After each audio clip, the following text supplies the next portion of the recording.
My name's Connor. I'm a second year student at the LSA, and along with Lily. and Sam, we've kind of prepared this whole exhibition over the last few weeks and built it and curated everything about it. The initial kind of concept for the show, we took the quote, which is the name of the show, If Only We Will, from the 1943 London Plan by Patrick Abercrombie. And the quote was, just as we can move mountains when our liberties are threatened and we will have to fight for our lives, so can we when the future of our London is at stake, if only we will. And the idea was, like, after the war and after a time of kind of tension and turmoil, the way that they would rebuild London, and we wanted to approach that as, like, after this kind of time of crises that we're facing, how can we aim to kind of rebuild London? So all of the projects in the show are based in London, and in the original plan there were 5 issues that plagued London, which I don't have written down here, but we kind of reimagined them as the 5 issues that we see as kind of themes more so for how we can move London forward. So the kind of burgundy shades, so on the name tags they're all colour-coded based on what the theme is. So, like, for example, Casper's project, which is a burgundy tag, is kind of themes of shelter, so like not necessarily housing, but how the like refuge and shelter can take place in London. The orange tags, which is over here, is themes of flux, so how the city accommodates change moving forward. So originally it was population change in the original plan. We wanted to kind of approach it as a different way of just like more abstract version of change. The green ones, we've got any green ones in here? There's one on the other side of this. No, that one's pink blue. So on this side, Tom's project here is production. So this is more of the kind of industrial focused projects and how we can produce. So Tom's project was about how water is managed in the city, and this was it's like a community centre and an education facility for water treatment in North London. The blue ones, which are, I don't know who's got a blue one. Lily. Lily does have a blue one. It's meant to be green. Is yours supposed to be green? It's movement. Yeah, so I think some of these projects are about a lot about like material reuse and how some transport infrastructure projects are the blue ones, and then pink is all, which was originally about recreation and how we could kind of encourage a more positive atmosphere in the country after the war, and these are kind of recreational and more wondrous projects. And we have laid out the exhibition kind of geographically. So if you come to this side of the board here, you can kind of, it's a little bit hard to read, but you can kind of see the map that we followed. So we started in the like the northwest of London, traveling through Brent, which is where quite a lot of our projects are located, kind of traveling south to Sutton, which is the most southern thing, and then up and round to North London to Yang's project, which I think is in, I can't quite remember which part of London that's in, but we can go over that in a moment. But we kind of wanted it to, rather than collecting the projects into themes and kind of siloing them as like a residential section and industry section, we wanted it to feel more natural, kind of experience different ideas for different parts of London. So that's how we have organised that.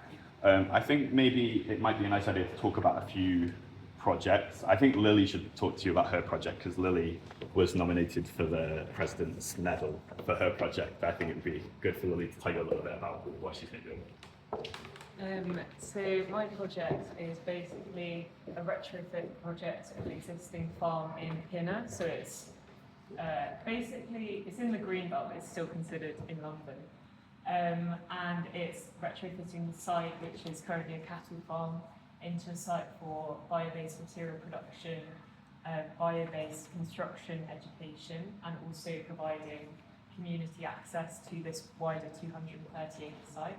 So a lot of my project was looking at the methods of construction, so looking at traditional ways of building with straw, hemp and timber, and also wool. So then I kind of within the wider site, it looks at producing these materials, which will then be processed on the site, and then the site retrofit will be built with those.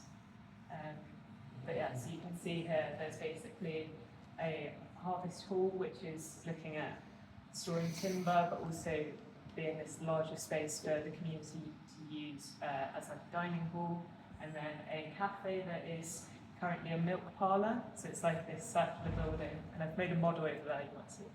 And then in the centre, looking at retrofitting these workshops, which you can see here, and these are currently stables, but retrofitting those into workshops so that people can learn about bio-based construction with a new school in the centre.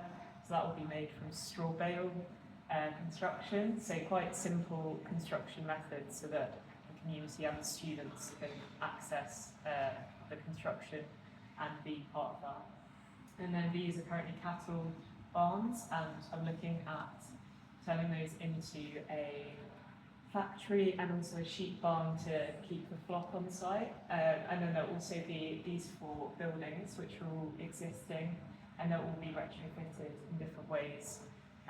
So within here, there's a carpentry workshop, ceramic studio, and a weaving loft, and they'll be looking at kind of exploring different ways of applying bio-based construction and testing new ways of construction within those disciplines.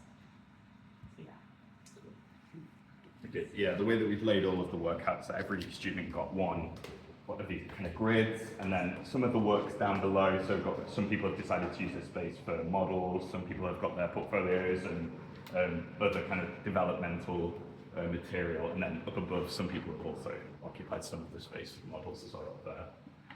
And then down this side of the room, we chose to exhibit all of the hand drawings that we've done over the years. So there's a kind of range, all of the projects are kind of listed on these kind of exhibition plaques at the bottom, but all of these are original hand drawings, and there's some painted drawings kind of covering the breadth of projects. There's some floor plans, some sections, and then some stuff that was produced as part of one-to-one workshop, detailed production workshops. So everyone's kind of thinking at all different types of scale about how the buildings are going to be put together and what kind of uses they'll have. So that's all down here. And then over the other side of the room here, we've curated a selection of models that have been produced for different modules. So some of these models are models of existing buildings. So for example, this is a model of the engine house at Walthamstow Wetlands. There's a model of China Wharf, Centre Point. I think there should be a very beautiful model of the Red House somewhere. But, in the centre. it's in the centre. Oh, it's been put in the centre. This is kind of one of the favourite models of the year from a lot of people, I think. And then other models are made for people's design theses. So, for example, this is Lily's model here that she was just talking about. And there's some more models over here. So this model over here is Will's model, which was nominated for the 3D Read Award. I won't pretend to know too much about Will's project. And then Sam's models over there. Sam, you want to talk about your model a little bit? Yes. So my project focuses on mental health and communities, how we can maybe move away from the current models of mental health care, which is very crisis orientated, to softer approaches, more community approaches. This model was developed alongside people with mental health conditions to try and get around the struggles that come from architectural drawings, so that the closer you look to the model, there are small elements from lots of people. People have put in movie posters, people have put in books. I've put in my little dog at one point, and it's just secretly to try and bring architecture back to people who use it every single day, and hopefully explain sometimes the complex issues that we have to deal with in nicer ways. Yeah, Yeah, cool. I think Alex is on his way over, so we'll come through here. Alex. Take two. Hi, I'm Alex. My project's called Commoning the Boundary. It's located on the Boundary Estate, which is in Tower Hamlets and Hackney. Basically, the project looks to address a lot of barriers that you have to retrofit be that mixed tenure housing, so different types of occupier that make retrofitting homes hard. The boundary state is also grade listed, which makes it incredibly hard to retrofit without doing an internal retrofit. But basically the project proposes a series of basic new commons that turn the estate into a bioregion that's capable of producing its own material that can then be used on the retrofit. So one example of this would be using a hemp thatch facade that overclads the existing building. The idea is that having materiality that I suppose is sympathetic to the estate, which is arts and crafts, and you can kind of it's a lot to do with Philip Webb, which is obviously doing humanising architecture and using a kind of a skilled craft to then overclad over the top. These kind of systems are also panelised and modular that can be produced on site, so the people who live there can actually do it themselves. It becomes quite low cost and cheap. To enable this, there's a series of what I call the new commons or new civics that sit across the estate. One of these is called a factory as it might be, which is also informed by William Morris. Basically, the idea is that you would you'd place this factory along a street called Calvert Avenue, and it's designed to be demountable, but it's also designed to be made from the waste of the estate. So it has a rubble facade, and it's made from demountable timber. And this can expand and change to be able to produce the materials that are needed to retrofit the buildings. And then there are a series of other new commons as well. So one of them would be a grain store, which is down here, which is used to store hemp. The other one would be a sheep farm, so basically you'd be able to create wool, and then you'd also be able to use that as a different type of insulation system. So you basically establish varying types of insulation that are then adaptable to different types of tenants. So if you're a private tenant or a private renter, it's very hard for you to be able to retrofit your own home with your landlord. So if you can adapt using thermal curtains instead of having insulation systems, it allows you to install it yourself alongside the thatch. And then there's another common which is called the tithe barn, which is a material store, which again sits across the scale of the estate. That was really brief, but is that okay?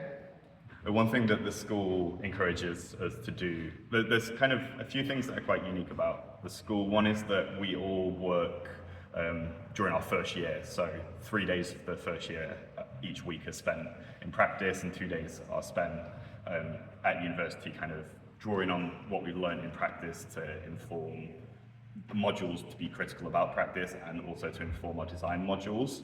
So that's something that's quite unique about the school, which I think helps to kind of ground a lot of the projects in reality as opposed to some of the schools which may be a little bit more conceptual.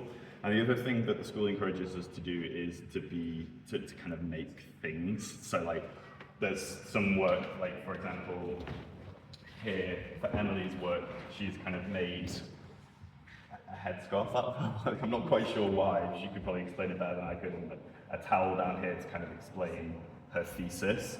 And then for my own project, I decided to make a shopping trolley.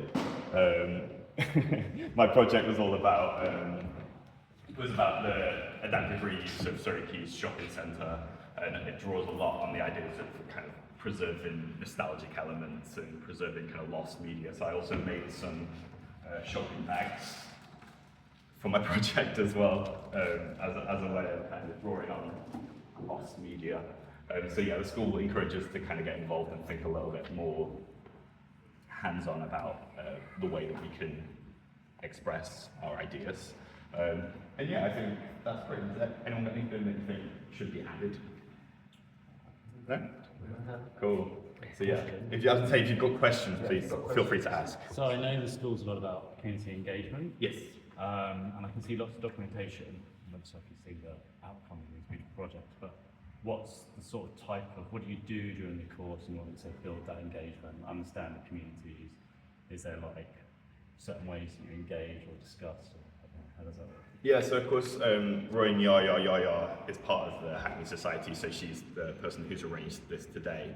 They run the Part Zero course for the university, which is the outreach and engagement part. And so a lot of us, so I know Sam helped out a little bit with one of their courses, and on Saturdays I've been coming to speak to kids, like work with them on their projects. And they're also really good at helping us to kind of find ways to engage with local communities. So I know that for the estate behind us, they've been working to build a little library for them and to retrofit their tool cupboard, I think it is.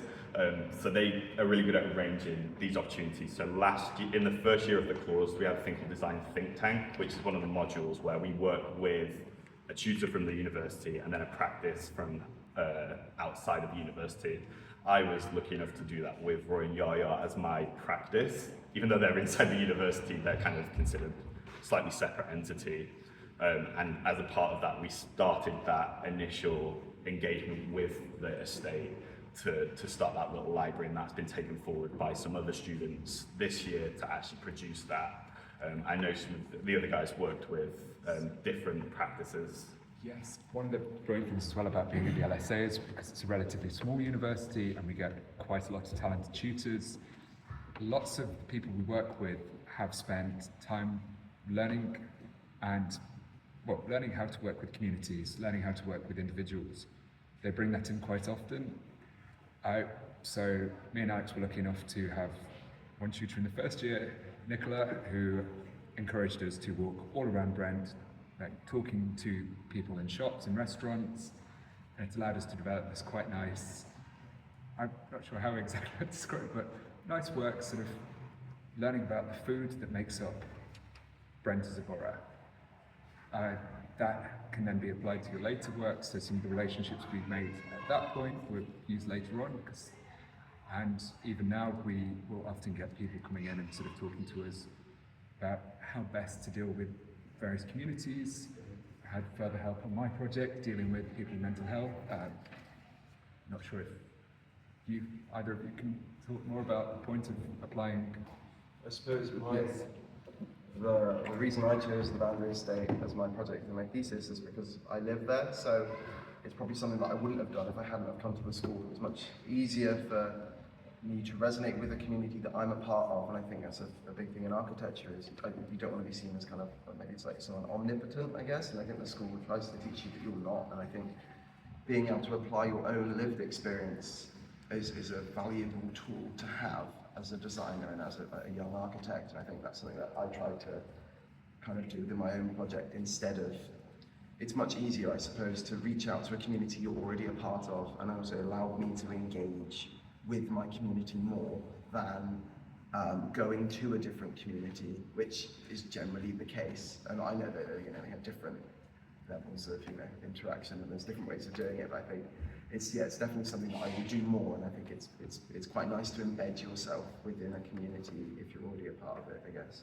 Yeah, I think that's kind of, we've only been in this building for 3 years, I think it is 3 years. Yeah, 3 years. So it's 3 years, but I think doing things like this and working with the estate and working with local kids on outreach programs helps the school to embed within its community, which speaks to Alex's point about making it easier to engage with them on projects. So yeah, that's what I'd say.